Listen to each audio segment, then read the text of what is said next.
The glass didn't shatter when Marcus Hartwell pressed his palm against it, though the cold bit deep enough to remind him he was still capable of feeling something. 30 floors below, Seattle wore its Christmas Eve like a postcard. Yes, it balances the Snowflakes workload well. thick as cotton. Good. Any issues with the Streetlights updates? haloed None in at all. gold, the kind of beauty that made loneliness sharper. His Rolex Submariner caught the reflection of the empty office behind him. $80,000 of Swiss precision marking time he couldn't get back.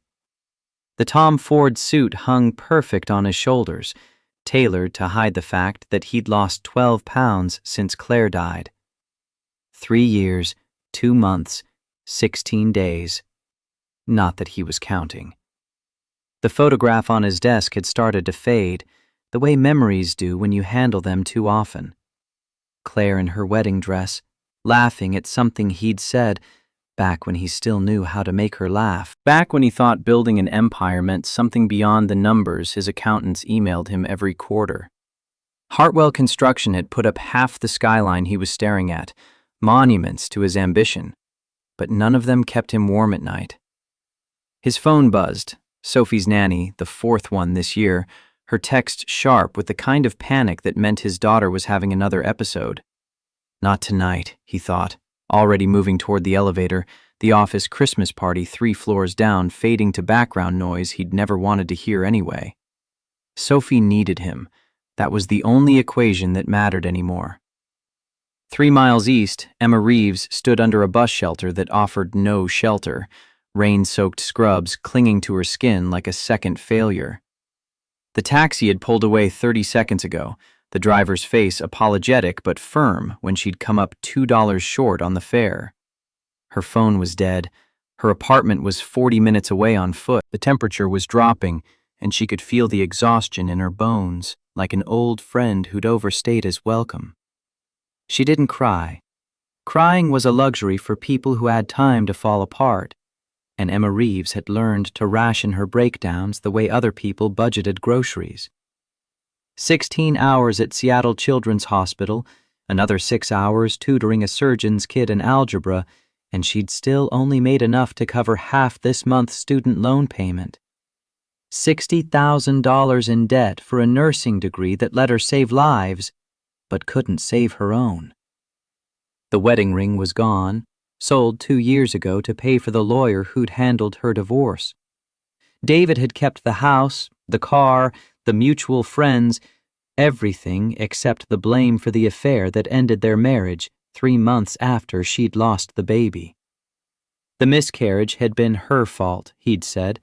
All that stress from working night shifts, not taking care of herself properly, as if grief followed a schedule, as if love came with terms and conditions she'd failed to read.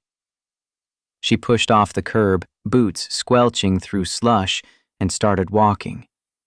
The streets of Capitol Hill glittered with holiday lights strung from buildings she'd never afford to live in, restaurants where a single meal cost more than her weekly grocery budget. Seattle had a way of reminding you exactly where you stood in the pecking order, every glance through a warm window, a small violence against hope. But Emma had stopped hoping for rescue a long time ago. She'd learned to save herself. The Cadillac Escalade's engine was still running when Marcus burst through the emergency room doors, Sophie limp in his arms, her small body radiating heat that felt wrong, fever bright and dangerous. She was shaking, eyes rolled back, and for one terrible moment, he was 7 years old again, watching his own father die of a heart attack on their kitchen floor, helpless then as he was helpless now. My daughter needs help now! His voice cracked the quiet of the waiting room like thunder, and every head turned.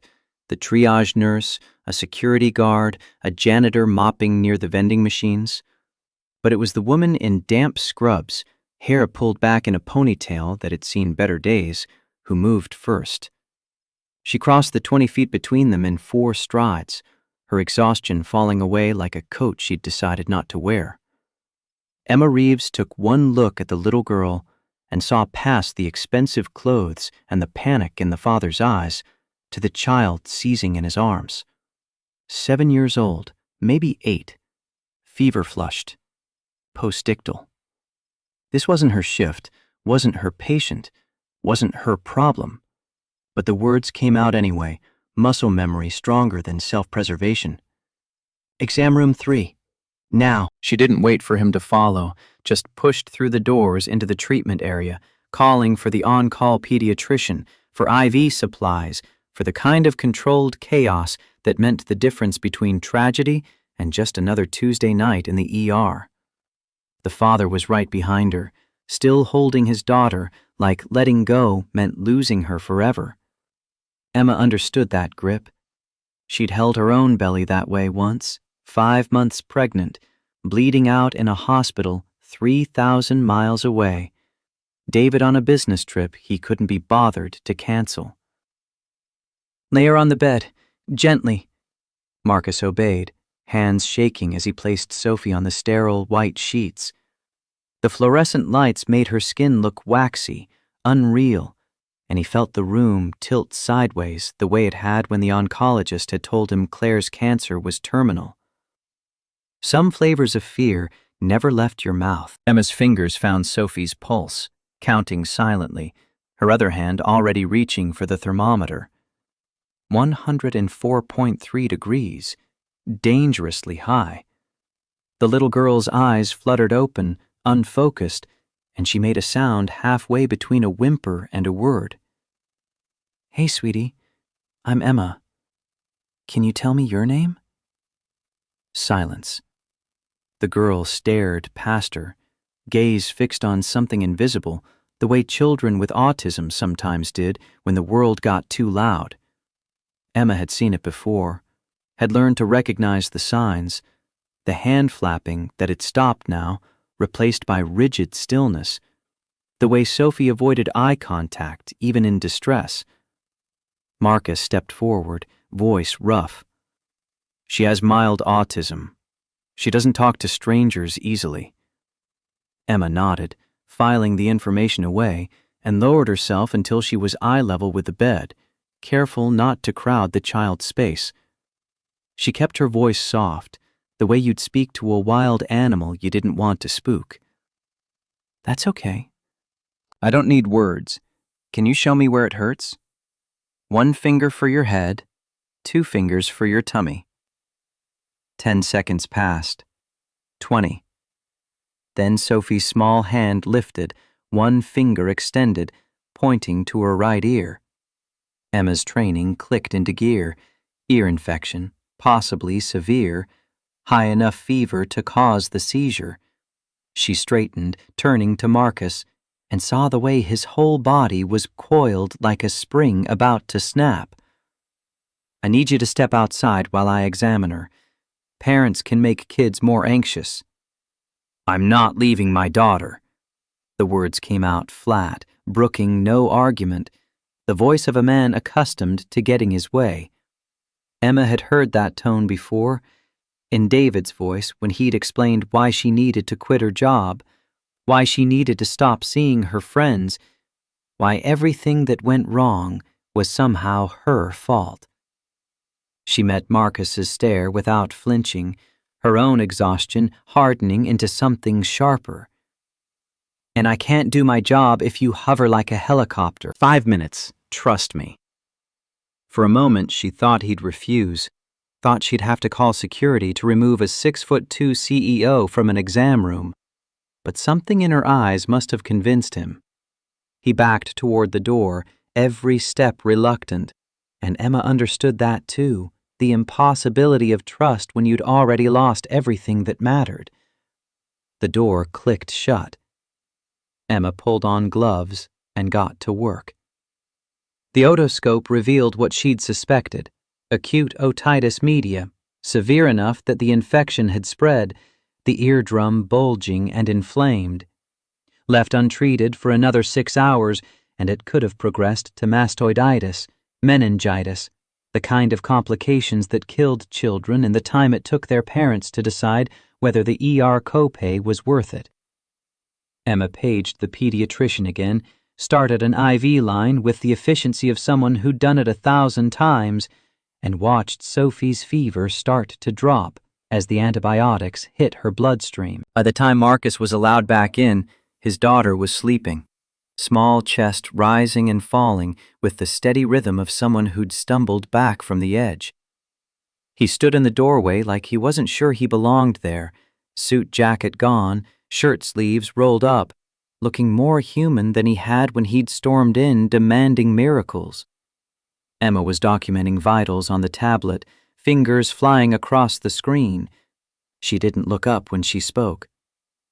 "She's stable now. The antibiotics are working." Marcus crossed to the bedside, sank into the plastic chair that was 6 inches too small for his frame, and took Sophie's hand in both of his. His eyes were red-rimmed, whether from the harsh lights or unshed tears, Emma couldn't tell. When he finally spoke, his voice cracked around the edges. "You saved her life. I don't know how to thank you." "It's my job. But you're a good dad. Sophie is lucky." The words came out softer than she'd intended, and she saw the way they landed, saw him flinch like she'd hit something tender. He opened his mouth, closed it, tried again. "I don't feel like a good dad. I feel like I'm failing her every day." Emma should have left it there, should have finished her charting and moved on to the next patient, but exhaustion had stripped away her professional filters. She set the tablet down and looked at him properly for the first time, saw the grief carved into the lines around his eyes, the way his shoulders curved inward like he was trying to make himself smaller, recognized the posture of someone who'd been carrying weight too long. "She's alive. She's here. That's not failing." She turned to leave, but his next words stopped her. "What's your name?" "Emma Reeves. And you don't need to know it. Sophie's chart has everything you need."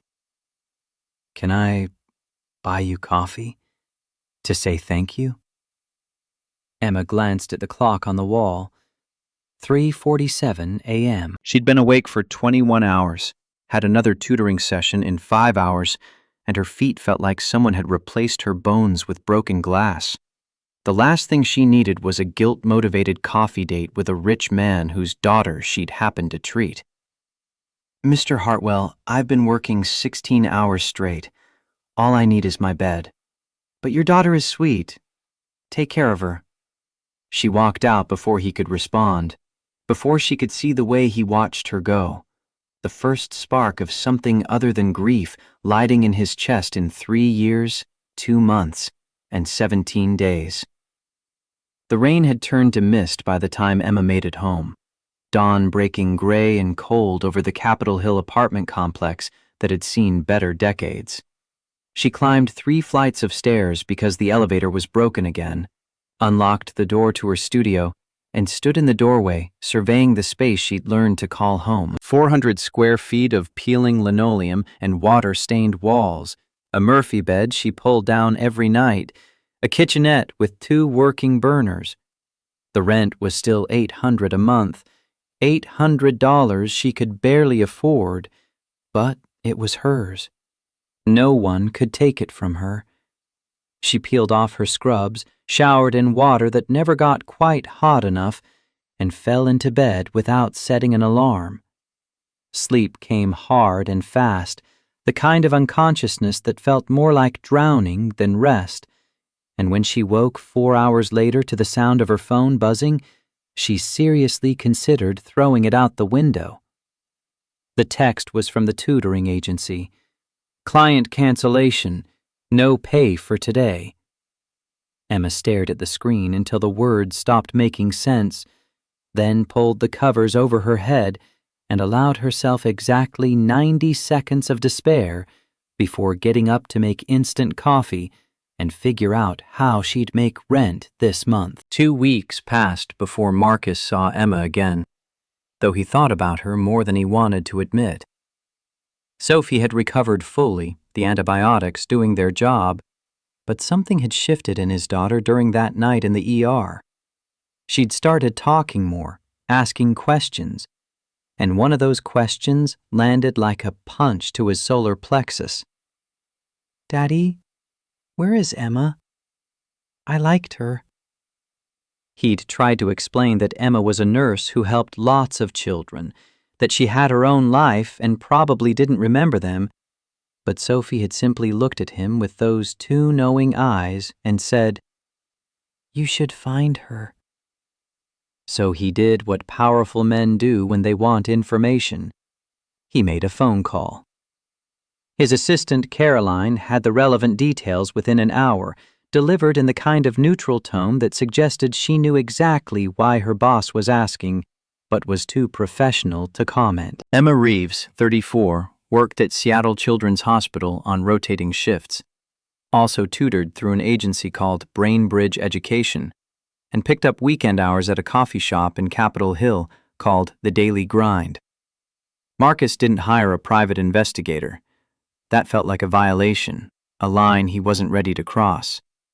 But he did happen to find himself in Capitol Hill the following Saturday afternoon, and he did happen to walk into The Daily Grind.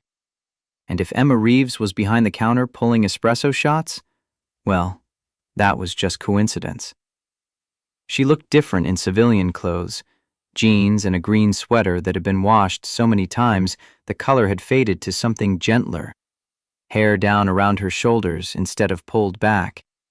Tired, still, the kind of tired that lived in your bones, but she smiled at the customer ahead of him with genuine warmth, and Marcus felt something twist in his chest. When it was his turn, Emma's smile faltered. Recognition sparked in her eyes, followed by something that might have been wariness. "Mr. Hartwell, what brings you to this neighborhood?" He'd rehearsed this, practiced casual in the mirror like a teenager, but standing there under her steady gaze, all his carefully crafted words evaporated. He pulled a rolled-up piece of paper from his jacket pocket, hands unsteady, and laid it on the counter. "Sophie wanted to say thank you. She made you this." Emma unrolled the paper carefully, and Marcus watched her face change, watched the professional mask slip away to reveal something raw underneath. It was a watercolor, crude the way children's art always is, but unmistakable. A woman with brown hair in blue scrubs, smiling, one hand reaching toward a small figure in a hospital bed. The letters at the bottom were wobbly, some backwards, but readable. "Thank you, Emma. You are nice. Tell Sophie I said thank you. This means a lot." Her voice cracked on the last word, and Marcus saw her blink hard, fighting tears she clearly didn't want him to see. He wanted to ask what had happened to make a child's drawing hit her like a freight train. Wanted to know why someone as competent and kind as her was working 3 jobs.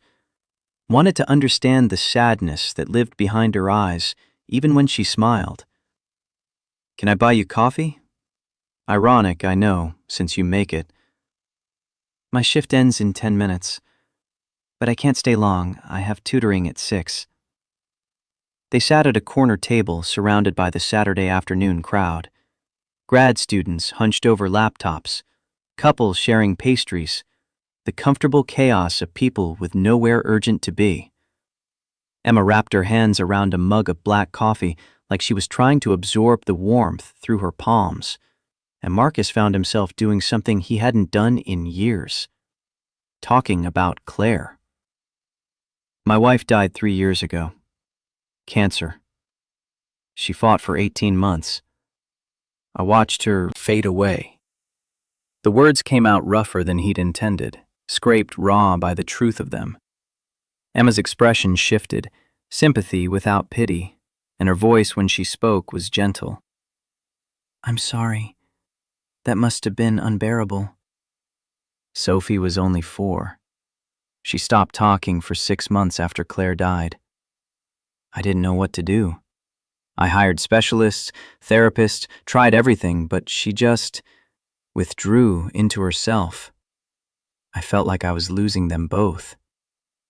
He hadn't meant to say that last part, hadn't meant to expose the fear that still woke him at 3 a.m. in a cold sweat, but Emma nodded like she understood. Grief doesn't follow rules. Sometimes all you can do is keep showing up. They talked for 20 minutes that felt like 20 seconds, the conversation flowing with the strange ease of two people who'd both spent too long pretending they were fine. Emma told him about her nursing degree, how she'd worked double shifts to pay for it, while her then-husband David had promised to support her. How that support had come with strings attached. His approval required for every decision, every friendship, every aspect of her life, slowly controlled until she'd almost forgotten what autonomy felt like. She didn't tell him about the miscarriage, couldn't bring herself to speak that particular wound out loud. But Marcus heard it anyway, in the spaces between her words. By the time her phone alarm went off, 5:45, 15 minutes to get across town, he'd made a decision. I want to help you. Let me pay off your student debt, or hire you as Sophie's private nurse. Name your price.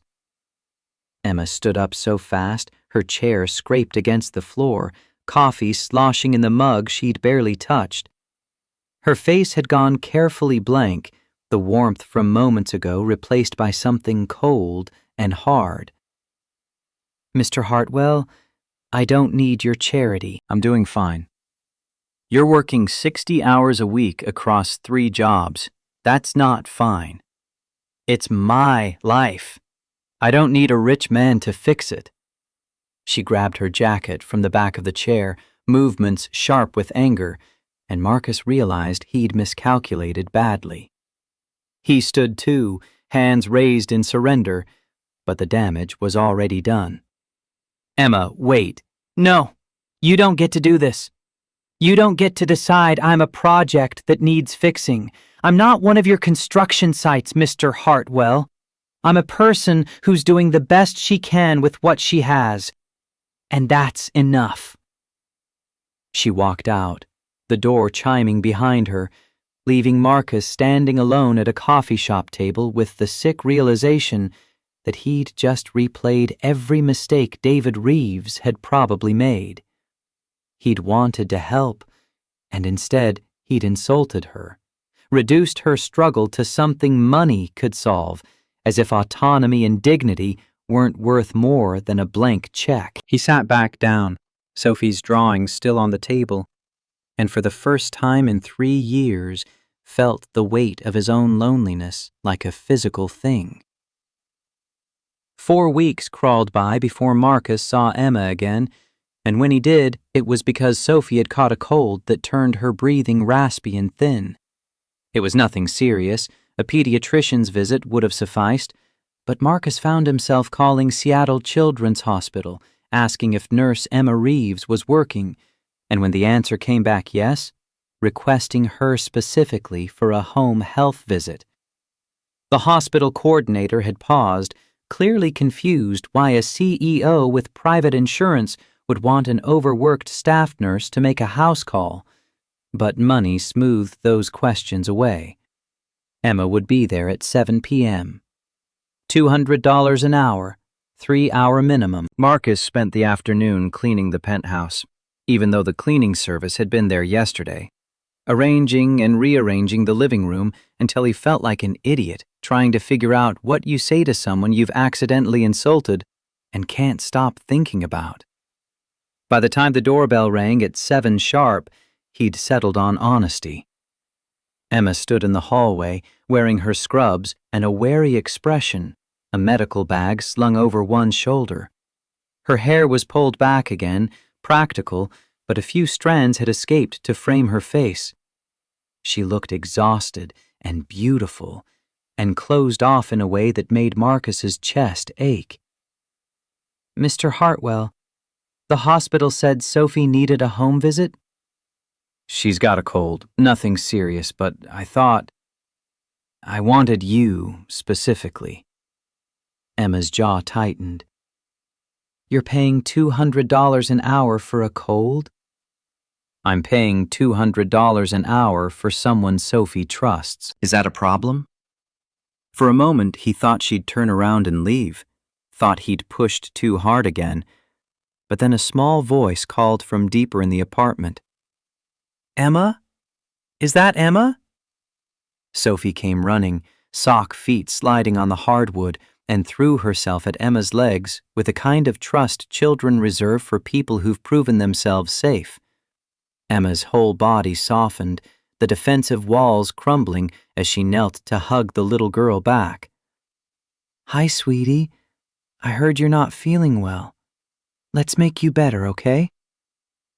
They disappeared into Sophie's room, and Marcus followed at a distance, watching from the doorway as Emma transformed from guarded stranger to gentle healer. She took Sophie's temperature, 100.2, low-grade fever, listened to her lungs, checked her ears and throat, all while chatting quietly about the drawings taped to Sophie's walls, the stuffed animals lined up on her bed, the things that mattered to a 7-year-old navigating a world that often made no sense. Your lungs sound clear, which is good news. This is just a regular cold, probably from another kid at school. You're going to feel better in a few days. Will you stay? Please? Sophie's voice was small, hopeful, and Emma glanced at Marcus with a question in her eyes. He nodded, not trusting himself to speak, and watched as his daughter, his quiet, anxious daughter who barely spoke to anyone outside family, talked Emma's ear off about school, about her favorite books, about the treehouse Marcus had promised to build in the backyard once spring came. 3 hours passed. Emma played Candyland with Sophie, helped her build a block tower that reached the ceiling before collapsing in giggles, read 2 chapters of Charlotte's Web in different voices for each character. Marcus sat on the couch pretending to work on his laptop, but really he was watching Emma, studying the way she never once checked her phone, never once seemed bored or impatient, gave his daughter the kind of attention he'd forgotten people could give freely without counting the cost. By 9:30, Sophie was yawning, fever down, ready for bed. Emma tucked her in, pulling the blankets up to her chin, and smoothed the hair back from her forehead in a gesture so maternal it made Marcus's throat tight. Good night, sweetie. Feel better. Will you come back? If your dad calls the hospital and asks for me, I'll come back. Promise. Sophie's eyes drifted closed, a small smile on her face, and Emma stood carefully, clicking off the bedside lamp. She found Marcus waiting in the living room, 2 mugs of tea on the coffee table, his hands clasped between his knees like a penitent. I owe you an apology. What I said at the coffee shop, about fixing you, about paying your debt, that was wrong. You're right. It was condescending and insulting, and I'm sorry. Emma sat on the opposite end of the couch, maintaining careful distance, and picked up one of the mugs. The tea was peppermint, steam curling in lazy spirals, and she held it without drinking. Why did you really call me here tonight? Marcus took a breath, then another, the words harder to say than any business negotiation he'd ever conducted. Because Sophie trusts you. Because she hasn't trusted anyone new since Claire died. And because I think maybe I need someone to trust too. The admission hung in the air between them, vulnerable and raw, and Emma saw past the expensive penthouse and the tailored clothes to the man underneath, lonely, scared, doing his best and terrified it wasn't enough. She knew that feeling intimately. What happened to Sophie's mom? If you don't mind me asking. Ovarian cancer. Stage 4 by the time they caught it. We did every treatment, every experimental trial, spent 2 years fighting a war we couldn't win.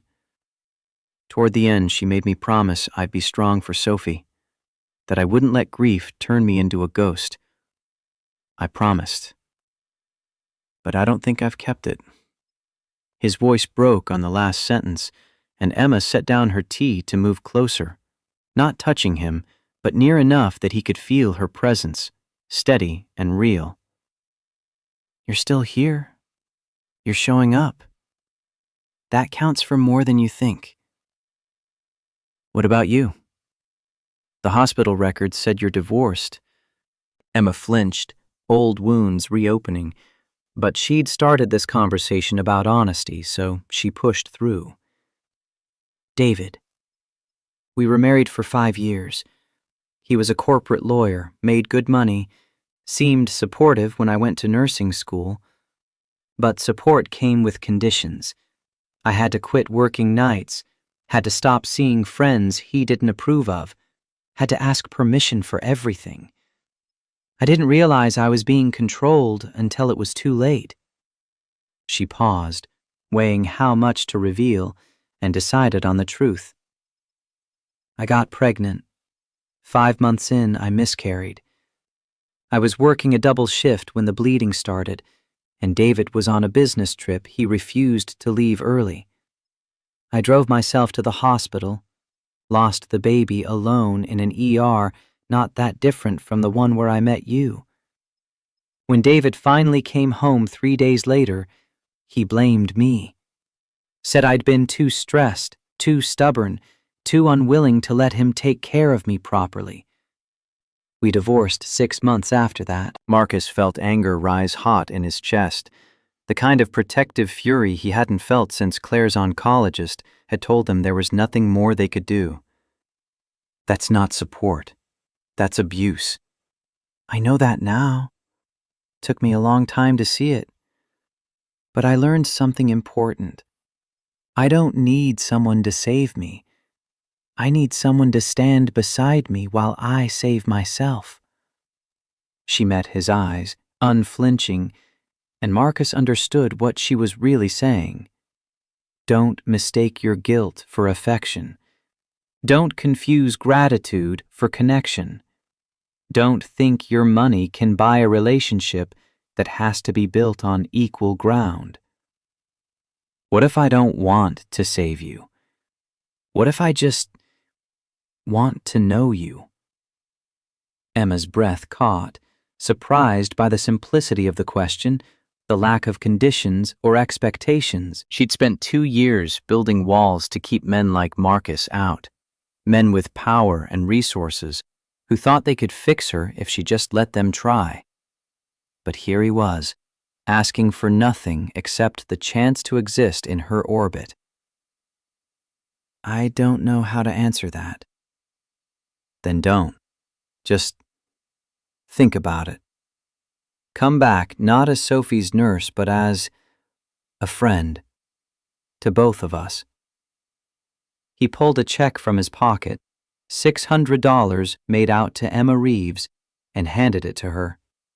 She took it with reluctance, hating how much she needed the money, hating how it felt like another transaction in a life full of them. This is for tonight. 3 hours at $200 per hour. No charity. You earned it. Emma stood, tucking the check into her medical bag, and Marcus walked her to the door. They stood in the entryway, neither quite ready to say goodbye, the weight of everything unspoken pressing down on them both. I'll think about it. The friend thing. That's all I'm asking. She left, and Marcus closed the door behind her, leaning his forehead against the wood and exhaling slowly. Somewhere in the penthouse, Sophie was sleeping peacefully, dreaming whatever 7-year-olds dream, and for the first time in 3 years, Marcus felt something other than grief gnawing at his chest. It might have been hope. It terrified him. Over the next 2 months, Emma came to the penthouse twice a week, always in the evening after her hospital shift, always for 3 hours exactly. Marcus paid her as a babysitter, not a nurse, $200 a session that went straight toward her student loans. They didn't call it friendship yet, but that's what it was becoming. Emma teaching Sophie to draw, to read music, to navigate social situations that confused her. Marcus making dinner for all three of them, learning to cook something other than takeout. Slow evenings that felt like the family none of them had anymore. Emma learned that Marcus took medication for PTSD, that he saw a therapist twice a month to talk about survivor's guilt, that he blamed himself for Claire's death, even though cancer didn't care about blame. She learned he was funny when he let himself be, that he built Lego sets with Sophie on Saturday mornings, that he'd wanted to be an architect before his father died and left him the construction company at 22. Marcus learned that Emma volunteered at a free clinic on Sundays, that she'd grown up in foster care and put herself through nursing school with scholarships and grit, that she sang off-key in the car and had strong opinions about pizza toppings.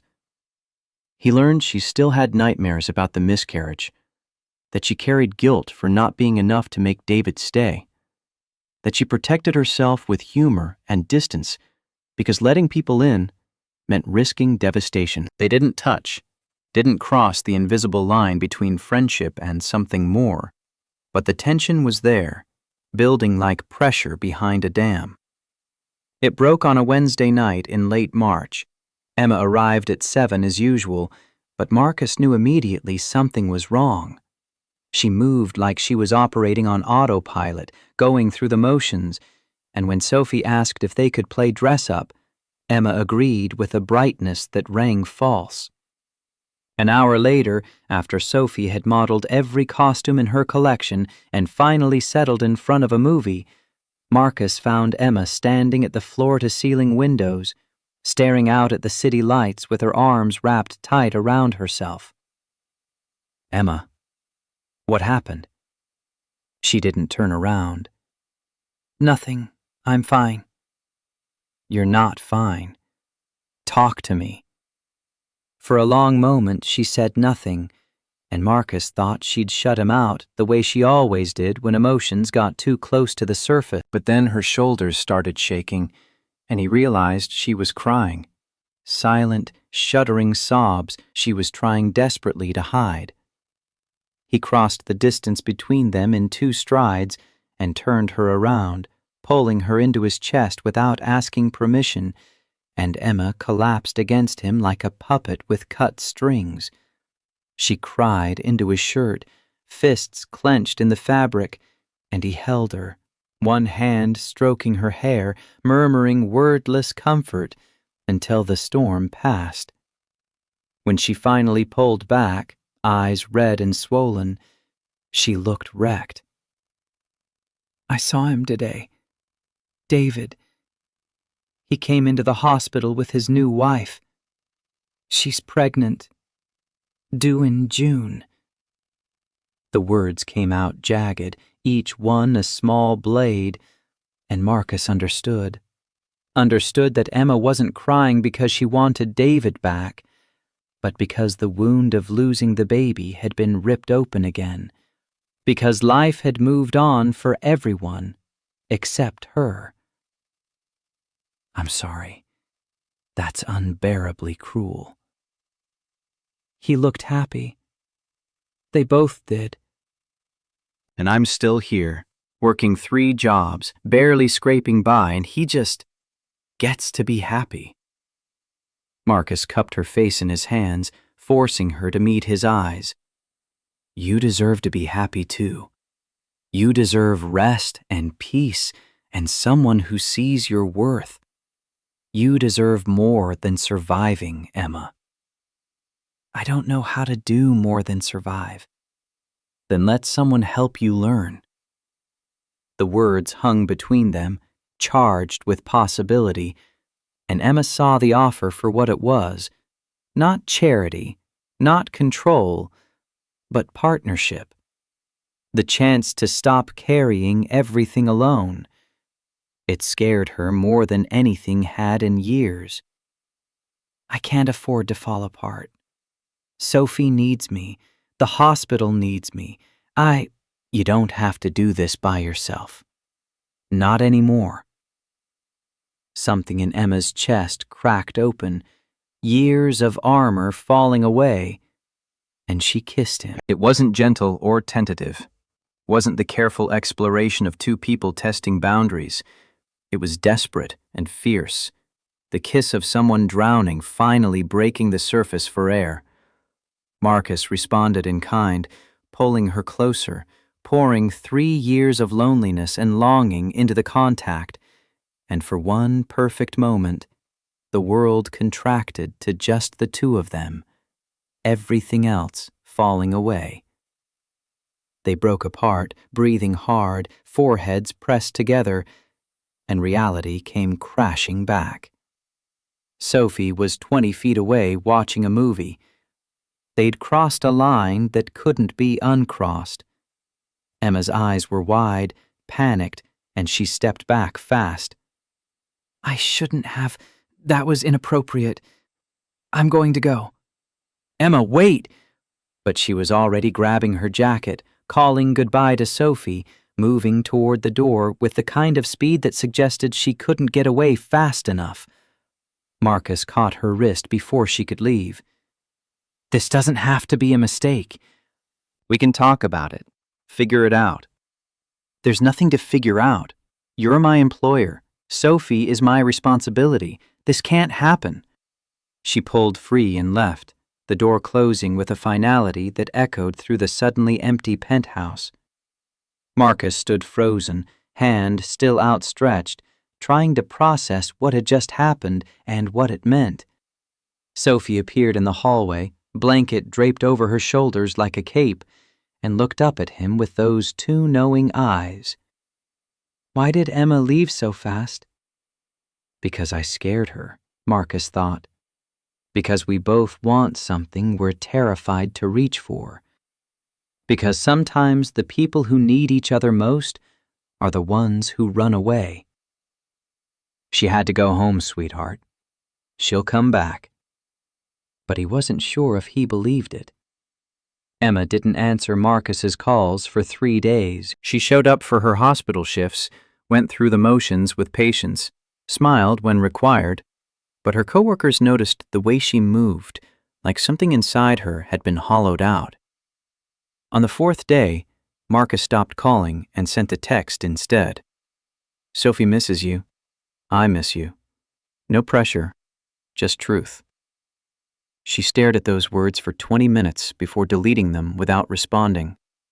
The apartment felt smaller than usual that night, walls pressing in with the weight of decisions she didn't know how to make. She'd spent 2 years rebuilding herself after David, learning to stand alone, and now Marcus was offering something she hadn't known she wanted until it was right in front of her. Partnership. Safety. The terrifying possibility of being seen completely and not found lacking. But wanting it didn't mean she could trust it.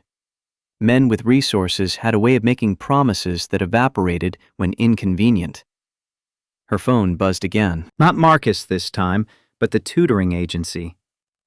Client complaint received. Performance issues noted. Consider this a written warning. Emma read the message twice, trying to understand what she'd done wrong. Then remembered.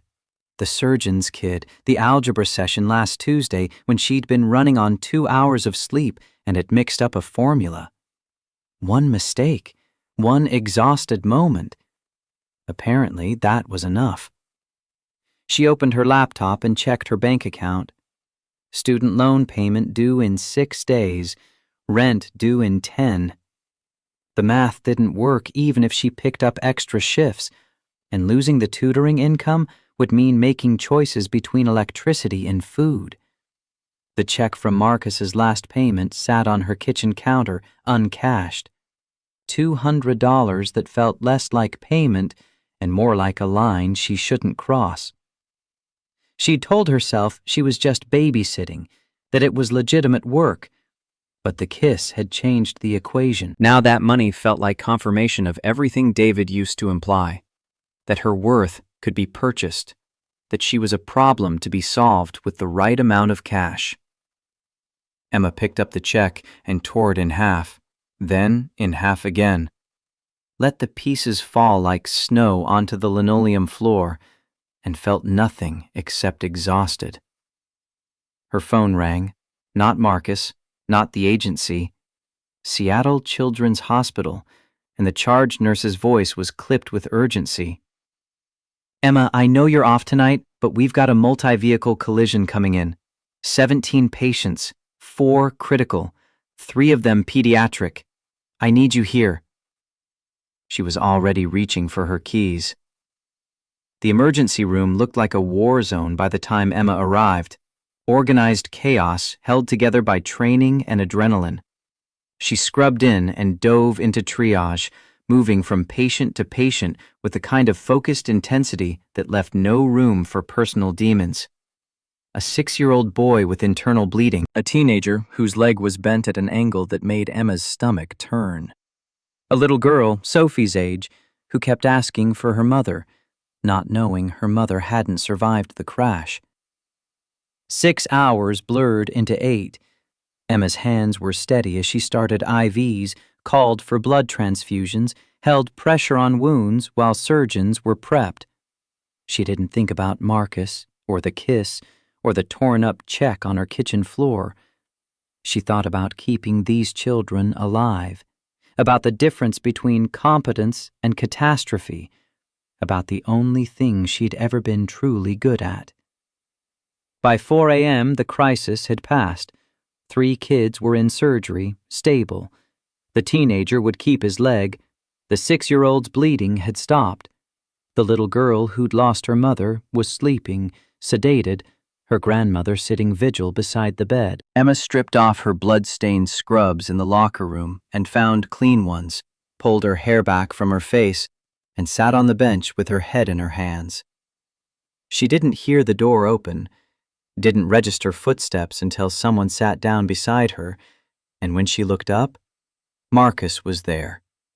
Jeans and a t-shirt, hair disheveled, eyes haunted with the same fear she'd seen the night he'd brought Sophie to the ER. "What are you doing here?" "One of my foremen was in that accident. I came to check on him, and the charge nurse mentioned you'd been called in. I waited." Emma wanted to be angry that he was here, that he'd violated the distance she'd tried to create, but she was too tired. She leaned back against the cold metal of the locker, closing her eyes. "Your foreman?" "Collapsed lung, broken ribs, concussion. He's going to be okay. The nurse said you worked on him." "I worked on a lot of people tonight." Marcus reached out slowly, telegraphing the movement, and when she didn't pull away, he took her hand. His palm was warm, calloused from the years before he'd become a CEO who pushed paper instead of lumber, and Emma felt something inside her chest crack a little wider.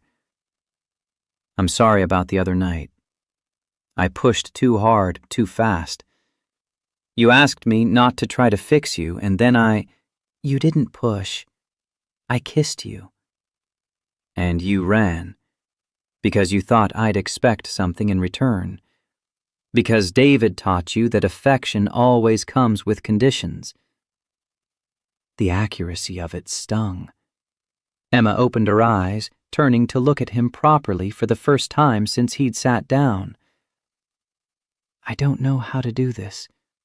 Whatever this is, I don't know how to trust that you won't wake up one day and decide I'm too much work, too damaged, too expensive to keep around." Marcus shifted to face her, both hands cradling hers now, and his voice when he spoke was rough with emotion he wasn't bothering to hide. "I've spent 3 years convinced I didn't deserve happiness because Claire died and I couldn't save her. I've dated exactly twice since she passed, both disasters where I spent the whole evening comparing them to a ghost. But you're not a replacement for what I lost. You're a chance at something new, something real. And I'm terrified of that, too." So what do? We try. We mess up. We figure it out together. Unless you tell me right now that this isn't what you want, in which case I'll walk away and we'll pretend the kiss never happened and you can keep coming over to see Sophie with no strings attached. Emma thought about the torn check on her floor, about David's new wife and the baby Emma would never have, about the 2 years she'd spent building walls so high no one could climb them, and how Marcus had somehow found a door she didn't know existed. I can't afford to fall in love with you, emotionally or financially. I'm barely keeping my head above water as it is. Then let me throw you a life preserver. Not charity, partnership. You need income that doesn't burn you out. I need someone Sophie trusts. What if you quit the tutoring and the coffee shop, work at the hospital 3 days a week instead of 6, and spend the other days with Sophie? I'll pay you a fair salary, full benefits, and you keep your independence. That sounds like charity dressed up as employment. It's a job offer. Sophie needs consistency. She needs someone who understands her, who won't leave after 3 months like every nanny before you. You're qualified. You're perfect for it. The only question is whether you can accept help without seeing it as weakness. Emma pulled her hands free, standing up to pace the narrow locker room, and Marcus let her think. She'd spent so long equating independence with isolation, so long believing that asking for support meant losing herself, that his offer felt like a trap, even though every logical part of her brain knew it wasn't. What happens when you get tired of me? When Sophie gets attached and then I'm gone because you decided this was a mistake? What happens when you push me away because you're too scared to believe someone might actually care about you, without an agenda? The question hit like a physical blow. Emma stopped pacing, turned to face him, and saw the challenge in his eyes. Prove me wrong, or admit you're the one running scared. 6 months. Trial basis. I work 3 days at the hospital, 3 days with Sophie. You pay me $60,000 a year plus health insurance. If either of us wants out, 2 weeks' notice. Professional boundaries maintained. No kissing, no whatever we were doing. Marcus stood, closing the distance between them in 2 steps, and the look on his face was equal parts frustration and fondness. You're agreeing to the job, but not the relationship. I'm agreeing not to burn my life down because I kissed my employer. Can you live with that? He wanted to argue. She could see it in the set of his jaw, the way his hands flexed at his sides like he was physically restraining himself from reaching for her. But instead, he nodded, extending his hand for a shake. 6 months. Professional. We'll see how it goes. She took his hand, and the contact sent electricity up her arm that had nothing to do with professionalism. They stood there in the fluorescent light of the hospital locker room, hands clasped, both knowing they were lying to themselves about keeping boundaries, and neither willing to admit it yet. The transition happened faster than Emma expected. She gave notice at the tutoring agency and the coffee. It lasted exactly 2 weeks before the cracks. Emma recognized him, the foreman from the car accident 2 months ago. Back at work too soon because medical bills didn't pay themselves, and construction workers didn't get unlimited sick leave. She left Sophie in the car with the doors locked and followed Marcus to where paramedics were stabilizing the patient. Compound fracture, right femur, possible spinal injury. The man's face was gray with shock, and Marcus was gripping his hand like letting go meant death. Dropping. He's going into shock. You've got IV access? The paramedic nodded, already adjusting the drip rate, and Emma turned to Frank with the same gentle authority she used with frightened children.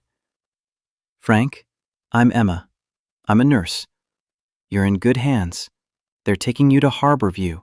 That's the best trauma center in the state. Your legs feel numb because of swelling around your spine. It doesn't mean permanent damage. Breathe with me, okay? In through your nose, out through your mouth.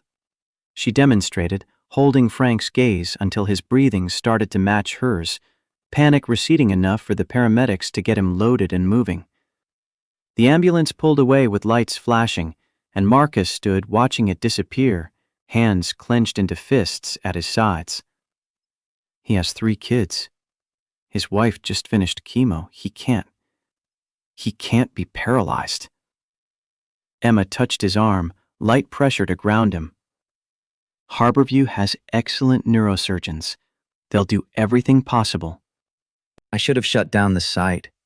The scaffolding inspection was delayed by 2 weeks because permits were backlogged, and I approved the work anyway because we're behind schedule. If Frank is paralyzed, it's my fault. Accidents happen on construction sites. Don't tell me I can't blame myself. You don't get to absolve me of this.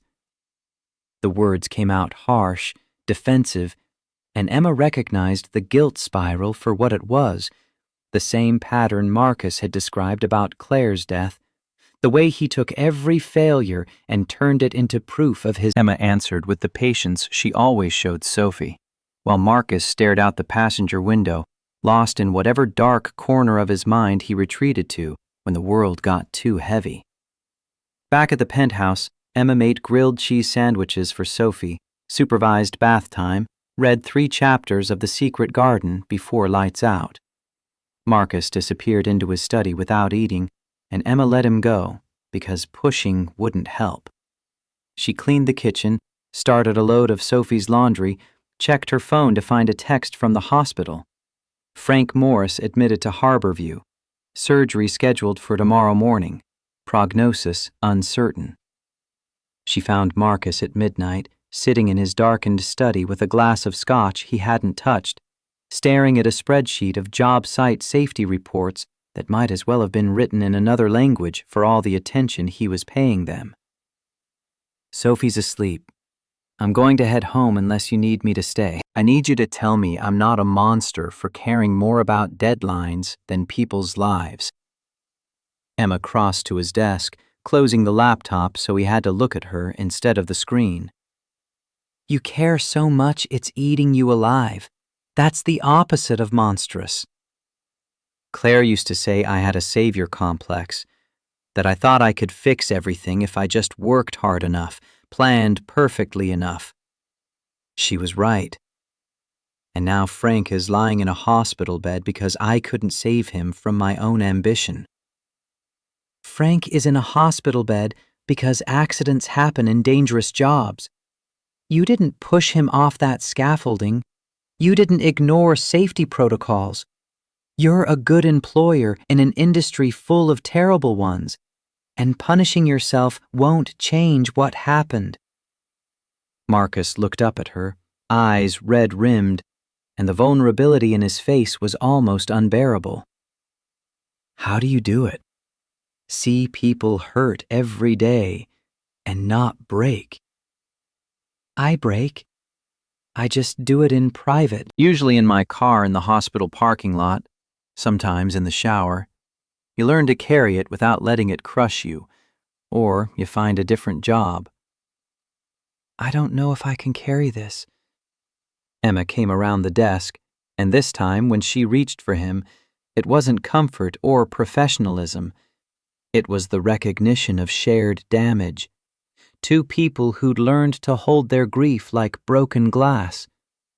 She pulled him to his feet, wrapped her arms around him, and felt him collapse against her with a shudder that came from somewhere deep. They stood like that for a long time, his face buried in her shoulder, her hands steady on his back, and Emma realized they'd crossed another line.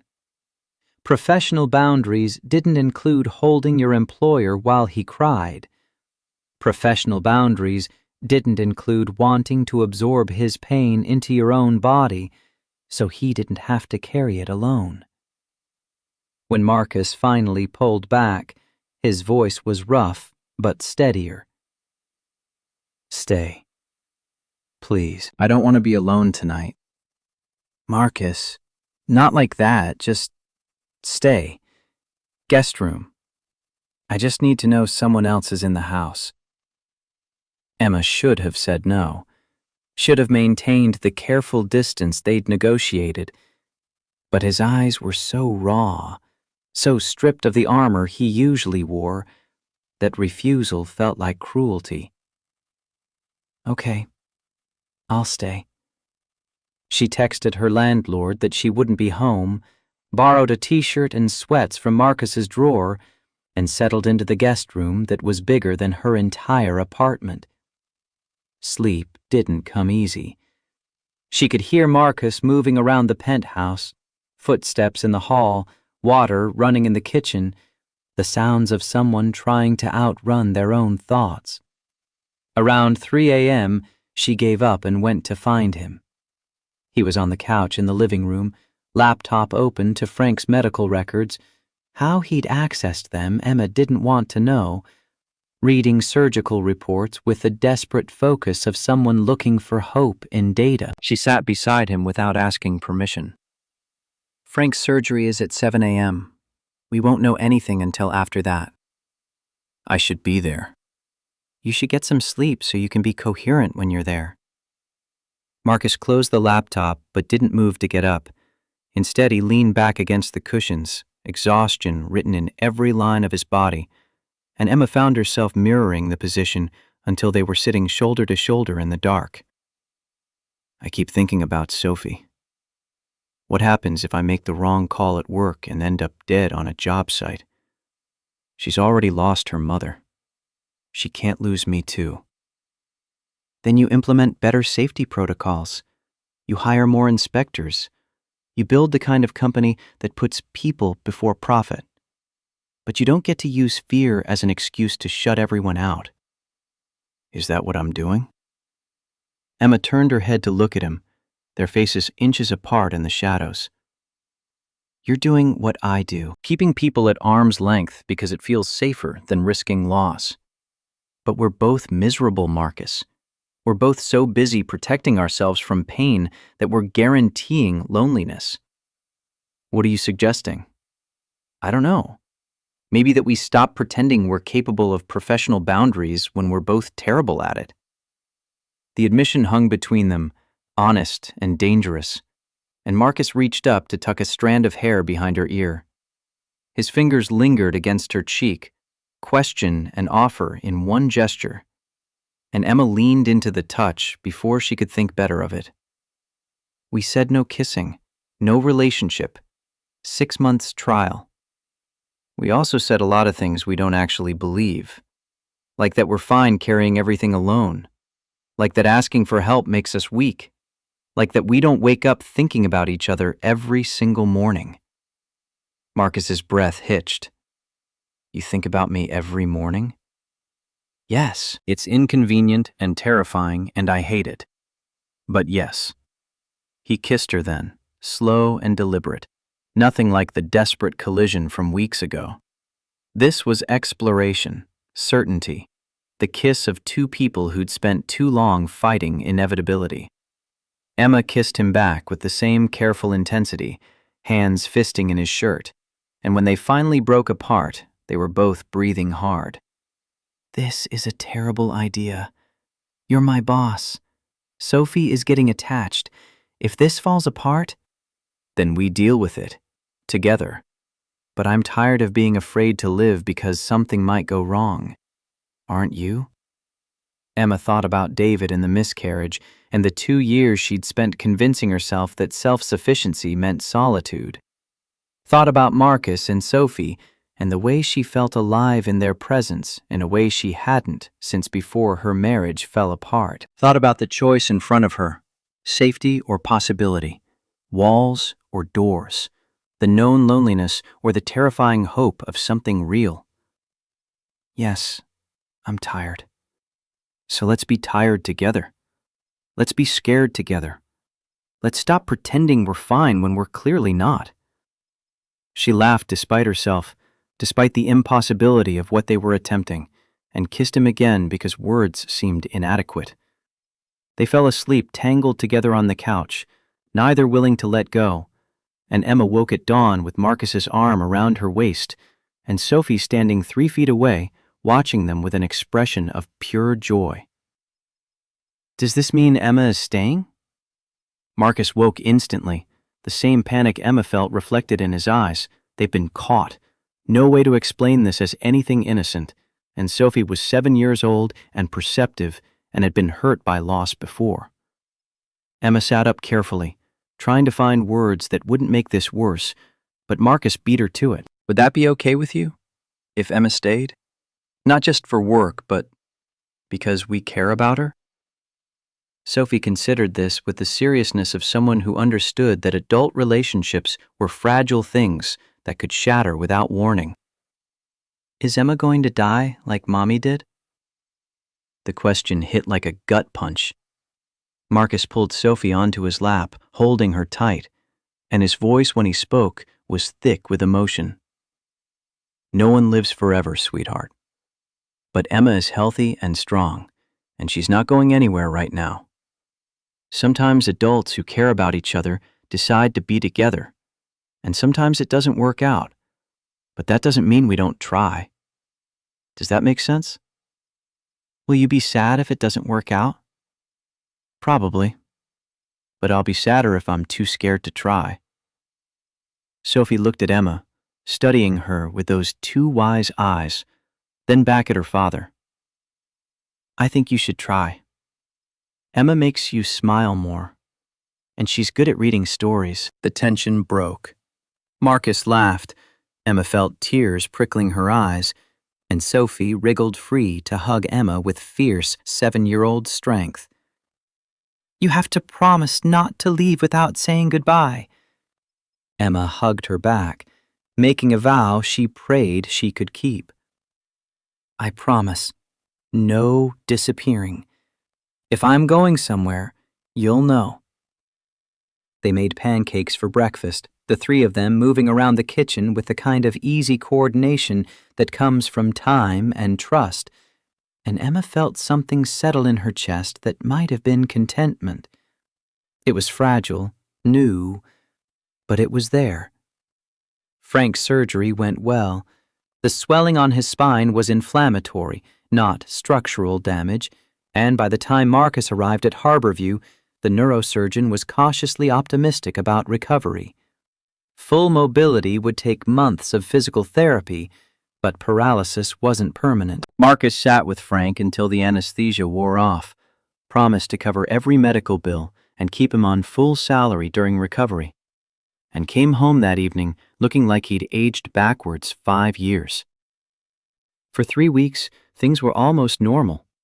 Emma worked her hospital shifts, spent days with Sophie, stayed most nights in Marcus's guest room, but sometimes in his bed, both of them navigating the intimacy with the caution of people who'd been burned before.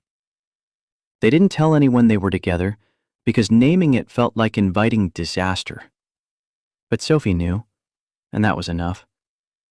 Then David Reeves walked into Seattle Children's Hospital on a Tuesday afternoon. Emma was charting notes when she felt someone watching her. She looked up from the computer to find her ex-husband standing at the nurse's station, expensive suit, cold smile, everything about him designed to intimidate. Beside him stood his new wife, visibly pregnant, glowing with the kind of happiness Emma remembered from before everything fell apart. Emma, it's been a while. Every muscle in her body locked. She'd known this moment would come eventually. Seattle wasn't big enough to avoid him forever, but she hadn't expected it here, in the place she felt most competent, most herself. David, congratulations on the baby. We're here for the anatomy scan. 20 weeks. It's a boy.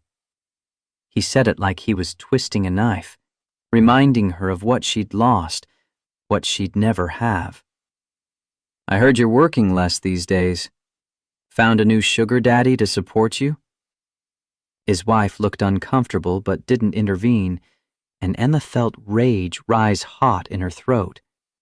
She stood slowly, keeping her voice level through sheer force of will. I work 3 days a week here and have a private care position the other days. My employment status is none of your business. Private care, that's what we're calling it now? David leaned against the counter, radiating smug superiority. I saw you getting out of a Cadillac Escalade last week. Downtown address. That's quite the upgrade from your studio apartment. Tell me, does he know about the miscarriage? About how you can't handle pressure? About how you drove away everyone who ever tried to help you? That's enough.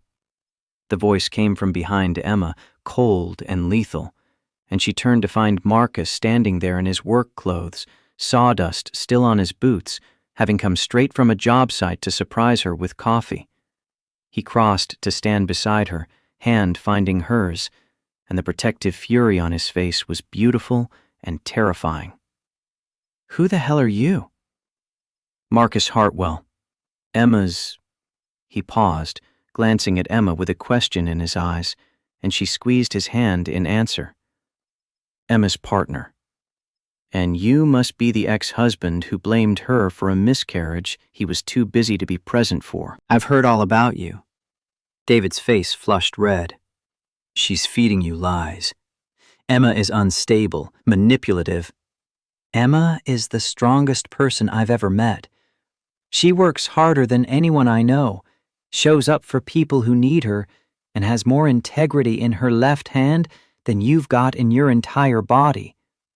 So I'm going to give you exactly one chance to apologize and walk away before I make your life very difficult. You threatening me? I'm promising you. I own half the commercial real estate in this city, including the building where your law firm leases space. I have connections in every courtroom, every business, every place that matters. You want to play power games with me? I promise you'll lose. Or you can apologize to Emma, take your wife to her appointment, and we never speak again. Your choice. The threat landed. David looked at Marcus with new calculation, clearly running numbers in his head about what it would cost to make an enemy of someone with that much influence. His wife tugged on his arm, whispering urgently, and after a moment he stepped back. Fine. I'm sorry, Emma. That was out of line. No, it wasn't out of line. It was cruel and deliberate. The same way everything you did during our marriage was cruel and deliberate. But I accept your apology because I'm done letting you have power over my life. Enjoy your son, David. I hope you're a better father than you were a husband. She turned and walked away, not bothering to see David's reaction, trusting Marcus to follow. They made it to the parking garage before her knees gave out, and Marcus caught her, pulling her against his chest while she shook with adrenaline and fury and the grief she'd been holding back for 2 years. I'm sorry. I shouldn't have threatened him. I saw the look on his face and I wanted to hurt him for hurting you. Thank you for standing up for me, for being there. Always. That's what partnership means. Emma pulled back to look at him, mascara probably smeared, professional composure completely destroyed, and saw only acceptance in his eyes. No judgment. No expectation that she be anything other than exactly who she was. I think I'm falling in love with you, and it scares me. Marcus cupped her face in his hands, thumbs brushing away tears. Good. I'm terrified too. Let's be terrified together. They stood in the parking garage, holding each other while the world continued around them. 2 damaged people choosing hope despite every reason to stay safe behind their walls. And Emma realized this was what healing looked like. Not the absence of fear, but the willingness to feel it and reach for connection anyway. But the relief was short-lived. That night, Marcus's phone rang at 2 a.m. with news that would shatter their fragile peace. The call came from Marcus's mother in Portland. Stage 4 pancreatic cancer, diagnosed 3 days ago. Prognosis measured in weeks, not months. She wanted to see Sophie before it was too late, wanted to meet the woman Marcus had finally let into his life, wanted closure on a relationship that had been complicated by distance and old wounds since his father died 26 years ago. Marcus stood in the hallway outside his bedroom where Emma was sleeping, phone pressed to his ear, listening to his mother's voice crack as she tried to maintain composure. Margaret Hartwell had always been iron-spined, had raised him alone after the heart attack that took his father, had built a life teaching high school English because the construction company went to Marcus as the oldest son. They spoke twice a month, visited twice a year, maintained the careful affection of people who loved each other, but had never quite figured out how to bridge the gap between duty and intimacy. "I'll bring Sophie this weekend. We'll drive down Friday morning." "And your nurse? Emma? I'd like to meet her." The request landed strange, both presumptuous and deeply maternal, the kind of thing mothers do when they're running out of time to meddle in their children's lives. "She's not just my nurse, Mom. It's complicated." "Life is complicated, sweetheart. Death is simple. Bring her. Let me see who's making my son sound alive again." The line went dead before Marcus could respond.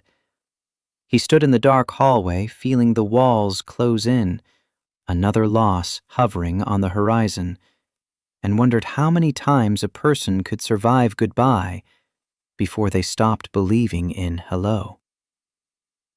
Emma found him at dawn, sitting on the living room floor with photo albums scattered around him, pictures of Claire and Sophie as a newborn, his mother holding Sophie at the hospital, his father, young and vital, building the house Marcus grew up in. She knelt beside him without speaking, taking in the evidence of his grief, and waited for him to find words. "My mother is dying. Pancreatic cancer. She wants to meet you before." His voice broke. "Before she doesn't get the chance." "Then we go. When?" "This weekend. Portland. It's a 3-hour drive if traffic cooperates, which it never does. I know it's a lot to ask, meeting my dying mother when we've barely figured out what we are to each other." Emma picked up one of the photos, a young Marcus with his father, both of them covered in sawdust and grinning at the camera. She could see Sophie in Marcus's childhood face, the same serious eyes that sometimes held storms. "We're people who care about each other trying not to mess it up. That's enough of a definition for a weekend trip. Besides, Sophie will need both of us." They told Sophie that night after dinner, sitting on her bed with the nightlight casting shadows on the walls, and Emma watched Marcus try to explain death to a 7-year-old who'd already lost too much. Sophie listened with the gravity of someone who understood that adults sometimes delivered news that changed everything. And when Marcus finished, she asked the question that mattered most. "Will Grandma be in heaven with Mommy?" "If heaven exists, yes. They'll be together." "Then we should go say goodbye, so she's not lonely before she gets there." The simple logic of childhood, grief without the weight of years to complicate it. Emma felt her chest constrict, watching Marcus hold his daughter, both of them learning again how to carry loss without letting it destroy them. Friday morning arrived gray and drizzling, typical Pacific Northwest spring weather that made the world feel subdued and small. They packed Sophie's overnight bag with books and stuffed animals, loaded the Escalade with snacks and pillows for the drive, and headed south on I-5 through traffic that crawled and stopped and crawled again. Emma drove because Marcus's hands were shaking, his medication not quite enough to keep the anxiety at bay. And Sophie sat in the back watching movies on the tablet while Marcus stared out the window at the passing landscape. "Tell me about her. Your mother." Marcus took a breath, organizing thoughts that had been scattered since the phone call. "Margaret Sullivan, before she married Dad. English teacher for 38 years, loves poetry, hates waste, believes in manners and hard work, and that coffee should always be hot enough to burn your tongue. She and Dad were high school sweethearts. When he died, she could have sold the company, moved somewhere easier, but she stayed in Portland and made sure I knew how to honor his legacy. We're not close, but we're family. Does that make sense? Perfect sense. My foster parents were like that. Loved me in theory, but didn't know what to do with the reality of a traumatized kid. Sometimes duty is its own kind of love. The GPS directed them off the highway into suburban Portland, streets lined with craftsman houses and old-growth trees, the kind of neighborhood where people knew their neighbors and painted their mailboxes to match their shutters. Margaret Hartwell's house sat at the end of a cul-de-sac, white with blue trim, flower beds that would have been immaculate before illness made gardening impossible. Marcus parked in the driveway and sat without moving, staring at the front door like it might swallow him whole. Emma touched his knee, grounding pressure. "We can sit here as long as you need." I don't want Sophie to see her like this. Sick. Dying. She's already got so many memories of hospital rooms and death. Then we make this visit about life. About Grandma telling stories, showing Sophie old photos, passing down the things that matter. Death happens whether we hide from it or not. What Sophie needs is to see that we face it with courage. Sophie unbuckled herself and leaned forward between the front seats. Is Grandma scary now? No, sweetie. She's just tired. Her body is wearing out. Like how my shoes wear out and we get new ones? Sort of.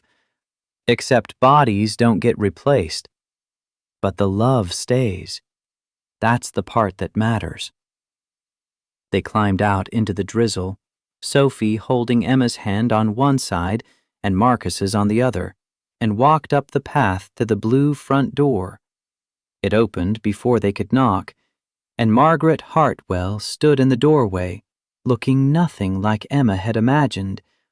She was smaller than her photo suggested, maybe 5'3", gray hair cut short in a no-nonsense style, wearing jeans and a Grateful Dead t-shirt that seemed wildly at odds with Marcus's description of a proper English teacher. Cancer had carved her down to essentials, cheekbones sharp, skin papery thin, but her eyes were fierce and bright and took in every detail of Emma's face in one sweeping assessment. So you're the woman who convinced my son he deserves happiness. Come here, let me look at you properly. Margaret pulled Emma into a hug that was surprisingly strong, then knelt stiffly to embrace Sophie, and finally turned to Marcus with tears in her eyes. You look good, Marcus. Younger. Whatever she's doing, keep her around. Hi, Mom. You look like death warmed over, I know. Come in. I made coffee that will burn your tongue and cookies that might actually kill you before the cancer does. The house interior was lived-in warmth, bookshelves on every wall, Afghans draped over furniture, the kind of space that accumulated stories over decades. Margaret led them to the kitchen, where coffee was indeed burning hot, and cookies were piled high on a plate, and they sat around the scarred wooden table that Marcus had done homework at as a child. Sophie discovered a box of old toys in the living room and disappeared into play, leaving the adults to navigate the conversation they'd come for. Margaret poured coffee with hands that trembled slightly, but managed not to spill, fixed Emma with that sharp gaze again, and asked the question Marcus had been dreading. How bad did he mess you up? I'm dying, so I get to be direct. My son has a savior complex inherited from his father, and I need to know if you're a project or a partner. Emma nearly choked on her coffee. Marcus looked mortified, but the honesty was refreshing after weeks of dancing around definitions. I was a project at first, I think we both were. Two broken people trying to fix each other because it's easier than fixing ourselves. But somewhere along the way, it became partnership. I don't need him to save me. I need him to stand beside me while I save myself. And he needs the same thing. Margaret smiled, genuine warmth breaking through the sickness pallor. Good answer. Marcus, you chose well this time. Claire was lovely, but she made you soft. Emma here has backbone. Mom, don't mom me. I'm dying, and I'll say what I want. Claire was kind and gentle, and she loved you, but she also let you build your whole identity around taking care of her. When she died, you fell apart because you didn't know who you were without someone to save. Emma won't let you do that. She'll kick your ass when you need it. Emma found herself liking this blunt, dying woman more with every sentence. Marcus looked between them with something like relief, as if he'd been holding his breath, waiting for disaster, and found acceptance instead. They spent the afternoon looking through albums, Margaret narrating family history with the detail of someone trying to compress decades into hours. Emma learned that Marcus's father had been a gentle giant who sang off-key and built tree houses for every kid in the neighborhood. That Marcus had been a serious child who collected rocks and read encyclopedias for fun, who'd wanted to be an architect until duty called him home. That Margaret had nearly remarried once to a colleague who'd loved her for 15 years, but she'd chosen independence over partnership because she'd already had her great love and didn't want to settle for less. Regret it? Margaret considered Emma's question with the thoughtfulness of someone who'd spent 73 years learning what mattered. Some days, yes. Some days, no. Loneliness is hard, but so is compromise. I think the trick is finding someone who makes the compromise feel like freedom. Marcus's father did that for me. I hope Marcus does that for you. Sophie appeared then with a stuffed elephant that had been Marcus's as a child, and Margaret told stories about Marcus at 7, how he'd carried that elephant everywhere until 4th grade, when bullies made him self-conscious, how he'd hidden it in his closet but still slept with it when he thought no one was watching. Marcus groaned, but Sophie was delighted, seeing her father as a child like her, proof that scared kids could grow into capable adults. Evening came soft and gray. Margaret's energy was flagging, pain medication no longer quite enough, and Marcus helped her to the recliner in the living room while Emma supervised Sophie's bath. By the time Emma came back downstairs, Marcus and his mother were sitting in companionable silence, his hand holding hers, both of them watching the rain streak the windows. You should rest, Mom. We'll stay in the guest room tonight, head home tomorrow afternoon. Not yet. I need to tell you something first. Both of you. Emma sat on the couch beside Marcus, and Margaret gathered herself with visible effort. When your father died, Marcus, I was so angry I couldn't breathe. Angry at God, at fate, at him for leaving me. I spent 2 years going through the motions, teaching my classes, raising you, keeping the house running, but inside I was just hollow. People kept telling me it would get better, that time heals, all those empty platitudes. What they didn't tell me is that you don't heal from loss. You just learn to carry it differently. She paused, breathing carefully around pain. I see that same hollowness in you both. Emma, you carry the loss of a baby and a marriage that nearly destroyed you. Marcus, you carry Claire and the guilt of surviving her. You think if you just work hard enough, achieve enough, help enough people, it'll balance the scales. But grief isn't a debt to be paid. It's a scar that shapes you. I don't know how to stop feeling guilty that I'm alive and she's not. You don't stop. You accept it. You honor her by living well, by being a good father, by letting yourself love again. The greatest disrespect to Claire's memory would be spending the rest of your life punishing yourself for her death. She wouldn't want that for you. Emma felt tears on her cheeks and didn't bother wiping them away. This dying woman was offering absolution neither of them had known they needed, permission to move forward without forgetting what they'd lost. What do I do with the anger? At David, at myself, at the universe for taking my baby? You let it exist without letting it define you. You use it as fuel to build something better. You recognize that David was small and cruel, and that says everything about him and nothing about you. You forgive yourself for being human. Margaret's eyes were closing, exhaustion winning, but she squeezed Marcus's hand one more time. Love her, Marcus.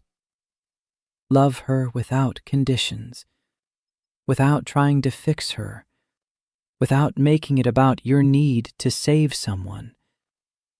Just love her.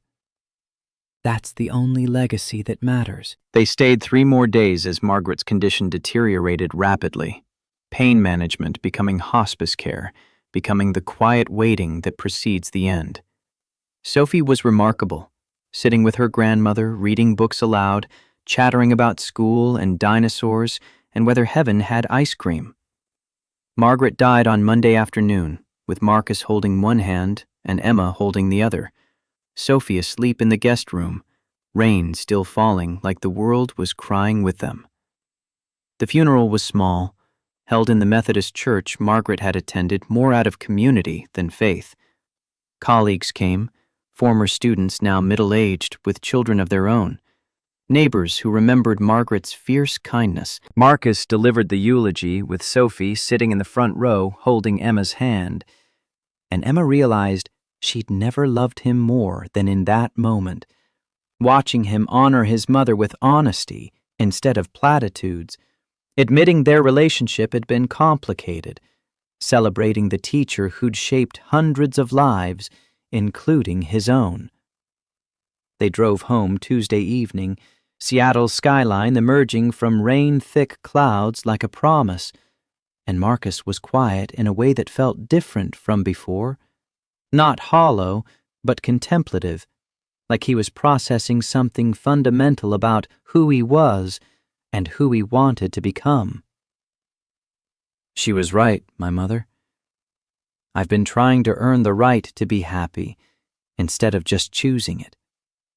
Acting like joy is something I have to deserve instead of something I'm allowed to experience.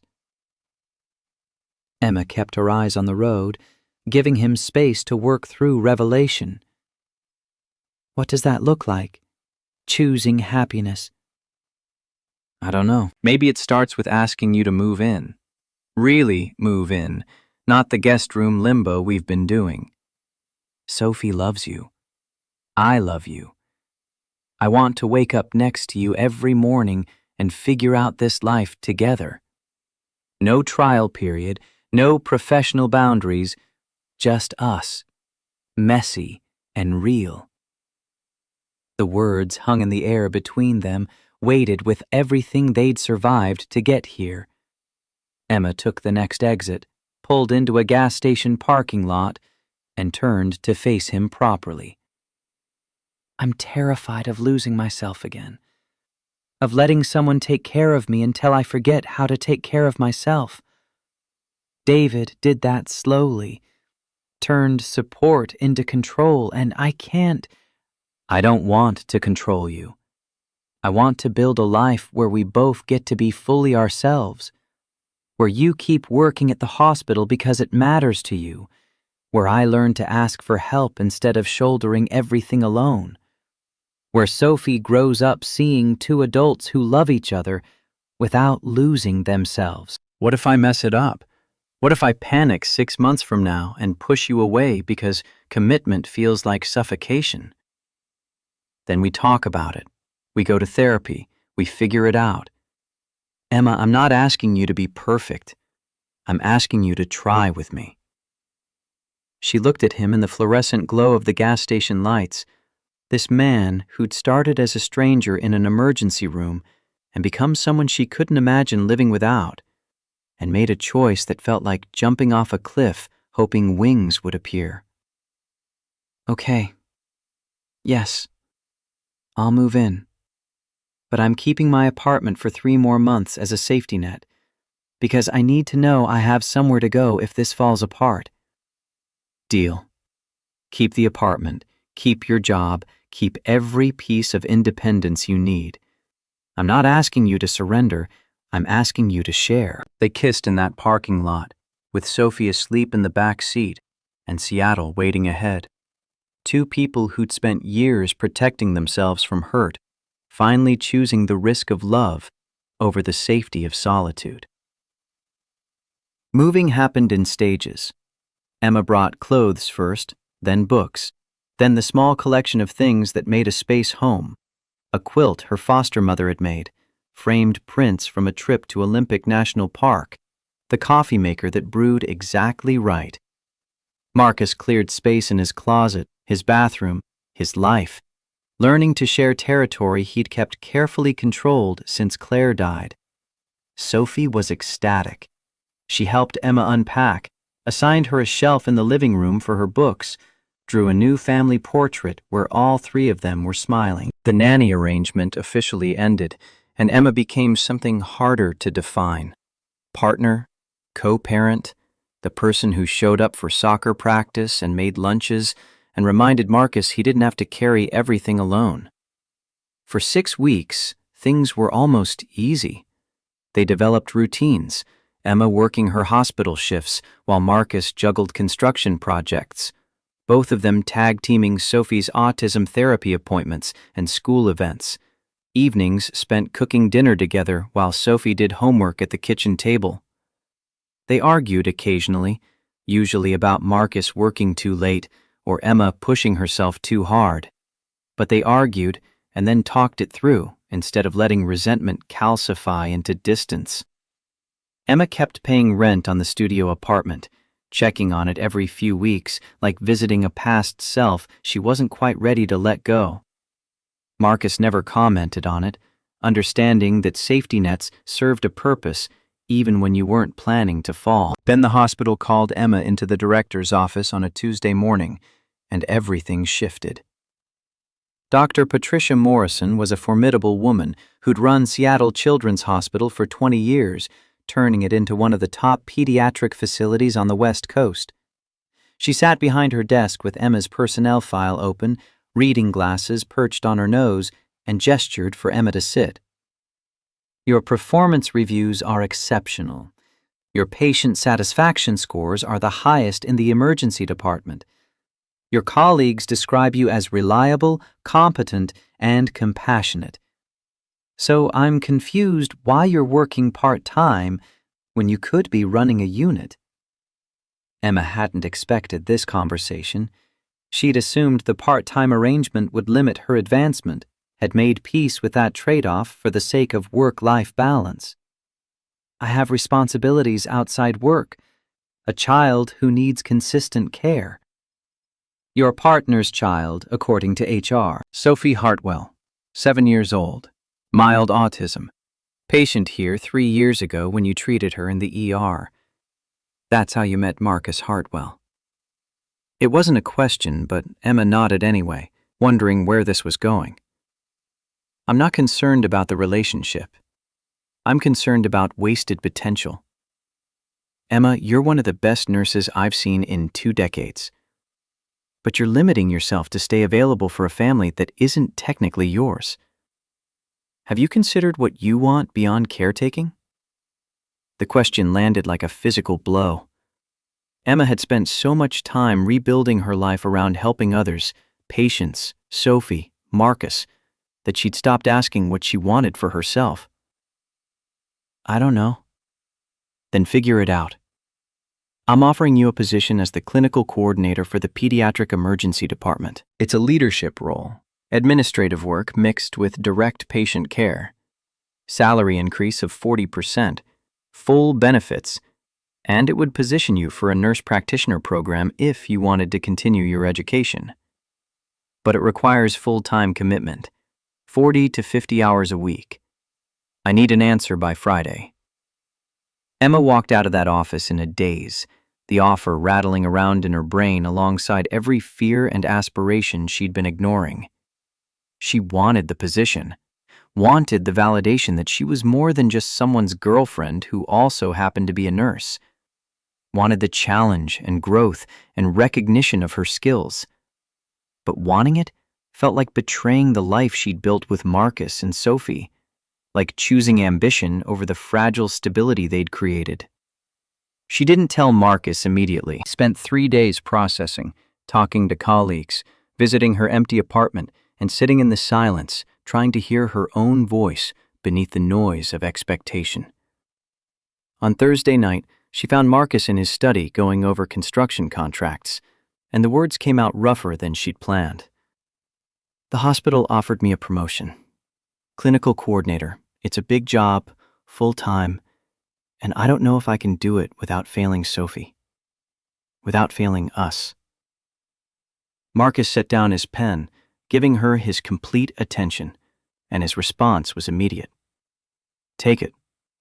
You don't understand. It would mean, I understand that you're an exceptional nurse who deserves recognition. I understand that you've been putting your career on hold to take care of my daughter. I understand that I've been letting you do that because it's easier than hiring someone else. But that's not fair to you. Take the job, Emma.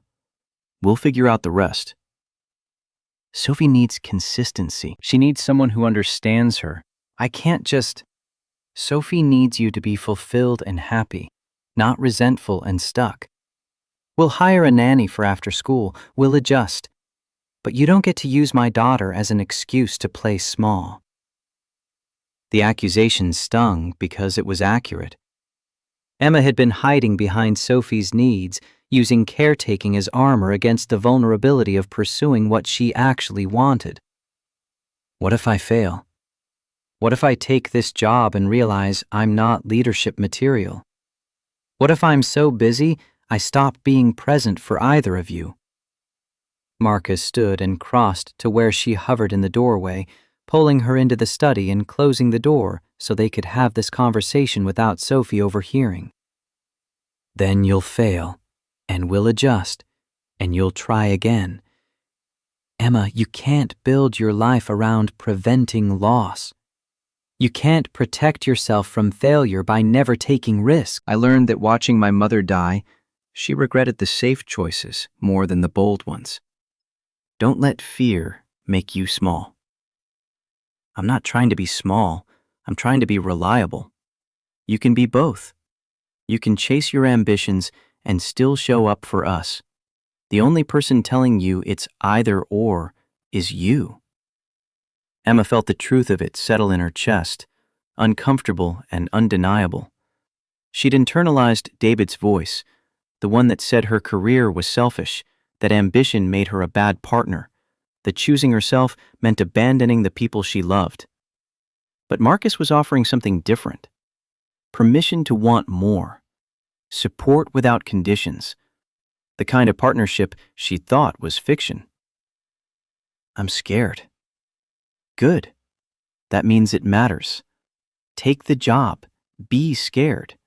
I'll be right here, catching you if you fall. She took the position. Started the following Monday, diving into the chaos of managing a department while still trying to be present for Sophie's bedtime routine and Marcus's late-night conversations. The learning curve was steep, administrative politics more exhausting than direct patient care, but Emma felt something wake up inside her that had been dormant since before her marriage. Ambition, drive, the hunger to prove she was capable of more than survival. They hired a nanny named Rosa, a 50-year-old former special education teacher who understood Sophie's needs and didn't compete with Emma for affection. Sophie adjusted better than Emma expected, bonding with Rosa while still reserving her most important moments for Emma. The first day of school photos, the bedtime stories, the random hugs that said, "I love you," without requiring words. Marcus and Emma's relationship deepened in unexpected ways. With Emma working full-time, they had to be more intentional about time together, scheduling date nights and morning coffee before the day's chaos began. They fought more, stress and exhaustion making them short-tempered, but they also made up better, learning to apologize without defensiveness, to ask for what they needed instead of expecting mind reading. 3 months into Emma's new role, Dr. Morrison called her into the office again with an opportunity that would test everything they'd built. A hospital in Boston was opening a state-of-the-art pediatric trauma center and wanted Emma to consult on the project.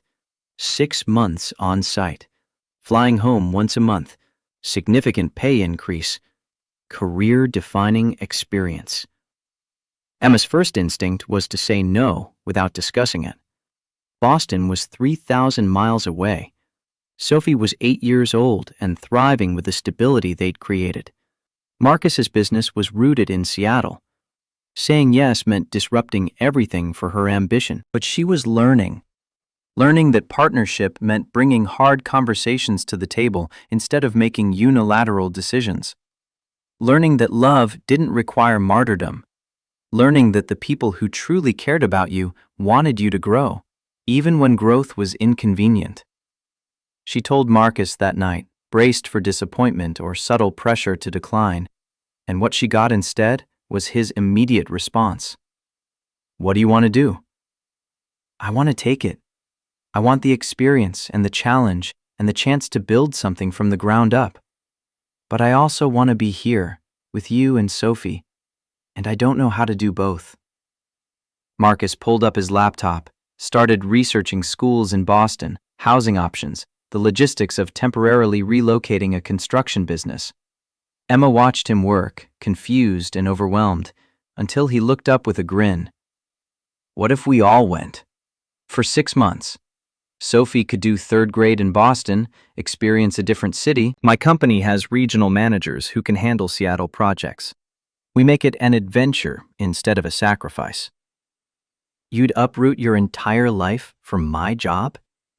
"Emma, I'd follow you to the moon if it meant you got to be the person you're meant to be. Besides, Sophie could use the exposure. New experiences are good for kids with autism when they're supported properly. And He paused, vulnerable in a way that still surprised her.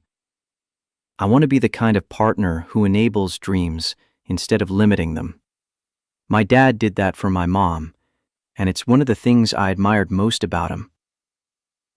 They moved to Boston that summer, renting a brownstone in Cambridge near Sophie's new school, embracing the chaos of relocation with the same determination they'd brought to everything else. Emma threw herself into the trauma center project, designing protocols and training staff and building something that would save lives for decades. Marcus networked with East Coast developers, discovered he enjoyed the challenge of operating outside his comfort zone. Sophie flourished with the change, making friends at the autism-inclusive school they'd found, collecting autumn leaves and snow days like treasures. 6 months became 7, then 8. The project taking longer than expected, but producing results that exceeded everyone's hopes. They stayed through Sophie's 9th birthday, through a brutal East Coast winter, through the soft emergence of spring that made Boston feel almost livable. Emma's final day at the trauma center arrived in April, staff throwing her a goodbye party, complete with terrible cake and heartfelt speeches about her impact. She stood in the completed facility, looking at the equipment she'd specified, the procedures she'd written, the legacy she was leaving behind, and felt proud in a way she hadn't since before David made her doubt her own competence. Marcus found her standing in the empty pediatric bay, and she turned to him with tears in her eyes. "I did it. I built something that matters." "You did. I'm so proud of you." "I couldn't have done it without you. Without your willingness to disrupt everything so I could chase this opportunity. That's the kind of partnership I never thought existed." "It exists because we built it. Together. No one sacrificing for the other. We're just choosing each other over and over, in whatever form that needs to take. They flew home to Seattle on a Wednesday, Sophie chattering the entire flight about seeing Rosa again and sleeping in her own bed. The Escalade was waiting in long-term parking where they'd left it 8 months ago, and the drive from SeaTac to downtown felt like coming home after a long deployment. The city looked the same, but Emma felt different, more confident, more certain of who she was and what she wanted. The penthouse welcomed them back with familiar comfort, and Emma realized she'd stopped thinking of it as Marcus's space and started thinking of it as theirs. Her books on the shelves, her coffee mug in the cabinet, her life woven so completely into his that separation would leave holes neither could ignore. That night, after Sophie was asleep and the unpacking was mostly done, Marcus led Emma onto the terrace overlooking the city. The same terrace where he'd first offered her a job 11 months ago, back when they were strangers navigating mutual damage. He pulled a small box from his pocket, and Emma's heart stopped. I'm not good at speeches, never have been. But my mother told me before she died that love without conditions is the only thing that matters. And I finally understand what she meant. Emma, you've taught me that partnership isn't about fixing each other. It's about standing beside each other while we become who we're meant to be. You've given Sophie stability and joy. You've given me purpose beyond guilt. And I want to spend the rest of my life giving you the same. He opened the box. The ring was simple platinum, no gaudy diamond, just a band engraved with coordinates, the location of Seattle Children's Hospital where they'd met. Marry me. Not because you need me or I need you, but because we choose each other. Every day, in whatever form life takes. Will you? Emma looked at the ring, at Marcus's hopeful, nervous face, at the city stretching out below them, full of possibility and risk. She thought about the woman she'd been a year ago, working 3 jobs and sleeping 4 hours a night, convinced that independence meant isolation. Thought about the woman she was now, confident and loved, and finally believing she deserved both. Yes. God, yes. On one condition. Name it. We keep growing. We keep taking risks. We keep choosing the scary thing over the safe thing. Because the moment we stop challenging each other to be more, we become less. Deal? Deal.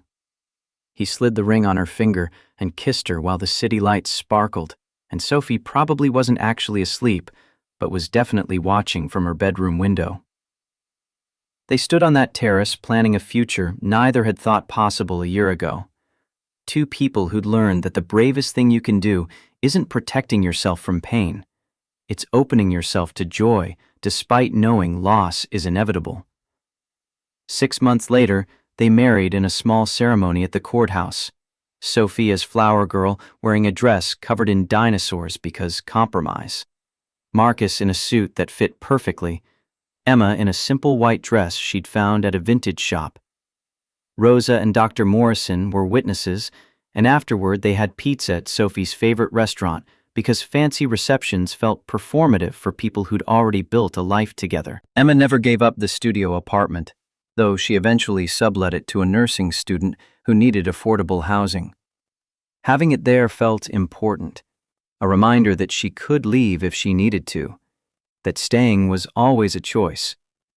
Marcus understood. Some safety nets existed not to catch you, but to remind you that you're capable of jumping. Sophie thrived. 3rd grade became 4th, then 5th, her autism shaping but not limiting her. She talked more, made friends carefully, pursued interests with the focused intensity of someone who'd learned that difference wasn't deficiency. She called Emma, Emma, and Marcus, Dad, and understood that family could be built as well as born. Marcus's company grew. He implemented better safety protocols, put people before profits, built a reputation for ethical construction that attracted clients who valued integrity. Frank fully recovered from his fall, returning to work with permanent modifications that made the job safer for everyone. Marcus still took medication for PTSD, still saw his therapist, still struggled with survivor's guilt on Claire's birthday every year. But he was learning that healing wasn't linear, that you could carry grief and joy simultaneously, that being broken didn't mean staying broken. Emma became Director of Emergency Services at Seattle Children's after 3 years as clinical coordinator, then started consulting nationally on pediatric trauma systems. She traveled regularly, Marcus and Sophie sometimes joining her, sometimes staying home. The separations were hard but manageable, proof that love could survive distance when trust was solid. On their 5th wedding anniversary, they sat on the same terrace where Marcus had proposed, watching Sophie chase fireflies in the garden below.